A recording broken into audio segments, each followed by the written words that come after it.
Vast Bank, a small bank in Oklahoma, has been helping their customers purchase crypto through their bank accounts since February, and now they're adding a crypto purchasing feature to their mobile banking app. So I thought this was pretty cool. They're a really small bank compared to the other banks that we usually talk about on this show. But we talk a lot about mainstream adoption and user experience, and the customers that they're piloting this with are able to buy crypto right from the same interface that they can view their checking and savings account. So Naomi, I'm going to pass this down to you. What did you think of this new development? Yeah, I think it's awesome that they're kind of acting on the guidance that Brian Brooks put forward before he left office. So when he was acting comptroller of the currency, he wrote guidance that said that banks were able to custody customers' cryptocurrency. And so that's exactly what this small Tulsa bank is doing. And they're using Coinbase as the exchange, and then they're custodying these assets.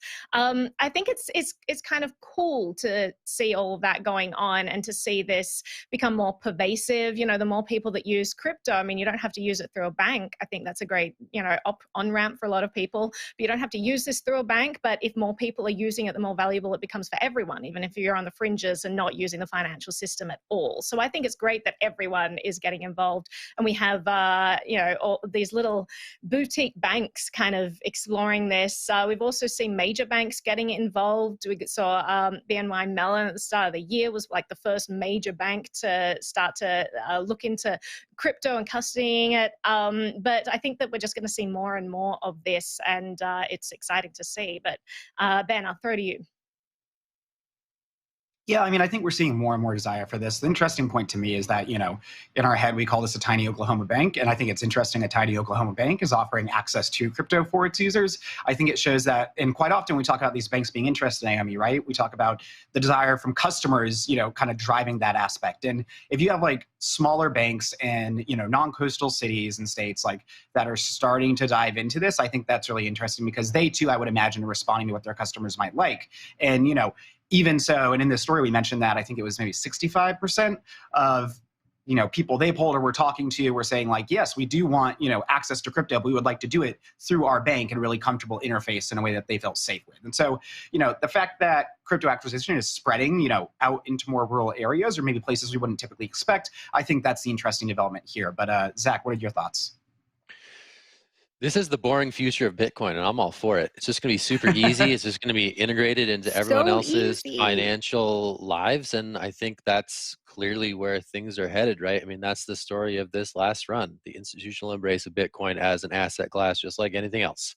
And so for this to live in your hometown bank's online banking app feels like a glimpse at the future, and it's going to be really interesting should that future become widespread and widely adopted. So, we're in this mainstreaming moment. Bitcoin is not going to look like what it looked like previously. And that raises a lot of interesting sort of philosophical questions about sort of the intent of this technology. But this to me feels like, okay, yeah, the writing was on the wall with this. We already saw NYDIG announce a partnership with a network of banks.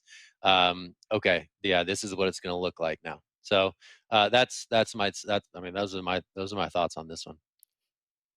So they're offering Bitcoin and 7 other cryptocurrencies in this mobile feature. And I have a question for you guys. Do you think that we're slowly going to see exchanges fade away? I know this is a partnership with Coinbase, but do you think that banks are just going to offer this and slowly but surely this is what's going to happen and exchanges are going to fall by the wayside? Or is there still going to be, I guess, a market and a demand for both?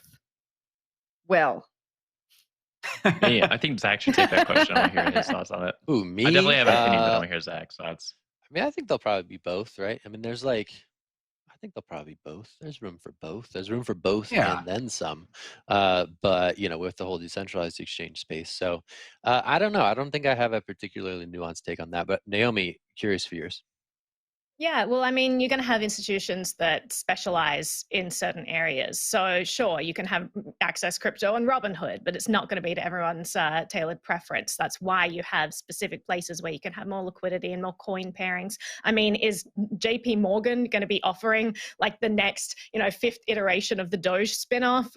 Probably not, but you probably get that on an exchange that specializes. You never know these days. You're right. You never know. They're going to be buying up those Budweiser NFTs overseas with Visa and everyone's just going crazy. Yeah, no, I think that definitely, I mean, the fact that we have different banks and we have choices of banks themselves, shows that customers have different preferences and will choose different banks for their needs depending on, all of the different factors that the banks offer. And so it doesn't seem out of the ordinary that we would also have things like slightly iterating away from that to where we get to the other end of the spectrum with exchanges. And I definitely don't see an end to them, but I'm hoping for an end to them. And I think that we will force that the more that regulations come and crack down on these centralized institutions, and it will just push us towards decentralized exchanges. And that truly, I think, is the future.